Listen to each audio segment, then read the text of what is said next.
This is 20 East Broadway, and the building has a distinction which is not evident now, but Ben Morea of Black Mask lived here in the late 60s, and I'm sure that the building was in Chinatown at that time, but it wasn't signed up the way that it is now. I remember it as being much more nondescript.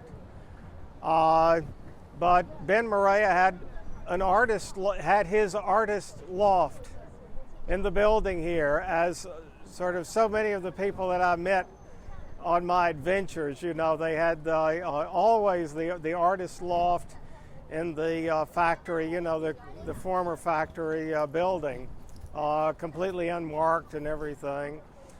But I first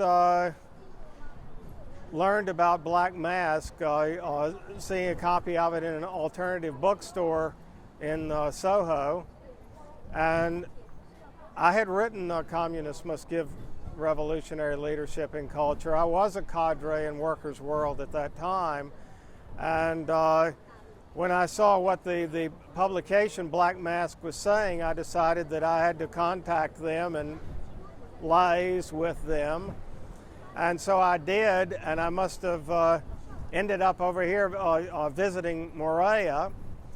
And what I remember from our first conversation, oh yes, I explained to him that I had demonstrated twice against Stockhausen, and that Sam Marcy had then sort of taken me aside and had offered his criticisms of what I was doing, and suggested that what I had to do was to write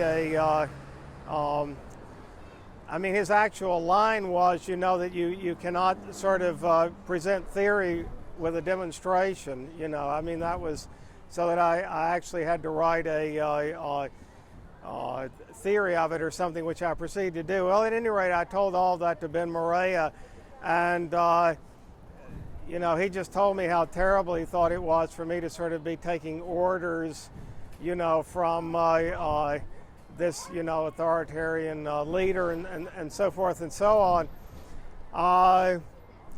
He may have been, I don't know, the first self-styled anarchist that I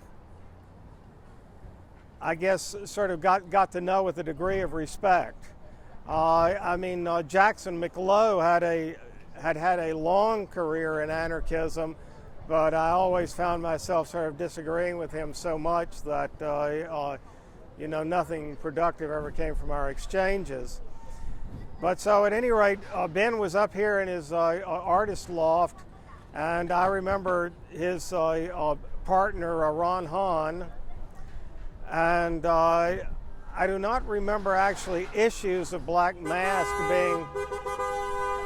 being very important, perhaps, you know, beyond, you know, the one that I saw. I mean, maybe there were a few others, but Ben basically seemed to cruise around just sort of doing things or making trouble.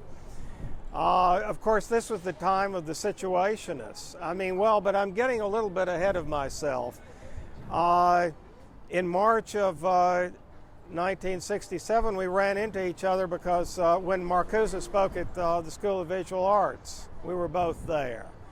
And we were both doing our thing. I was trying to sell copies of Communists Must Give, you know, on the sidewalk in front of the school. And Ben had stayed into the question period, you know, and had asked Marcuse very aggressive questions, which I didn't get to hear any of that.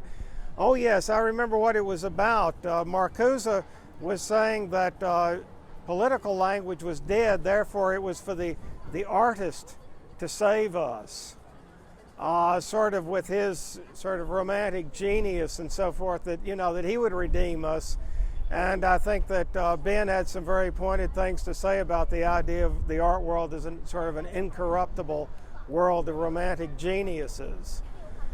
But at any rate, that, that,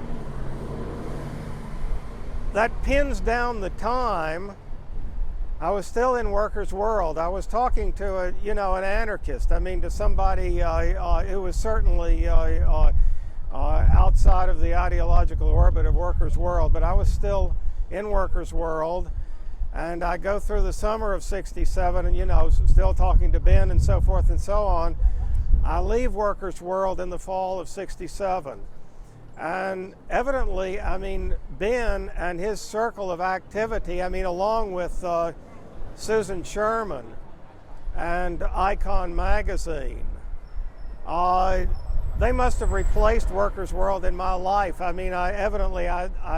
still needed to feel like that I was, participating, that I was in organized political activity. But we go into 1968. You have the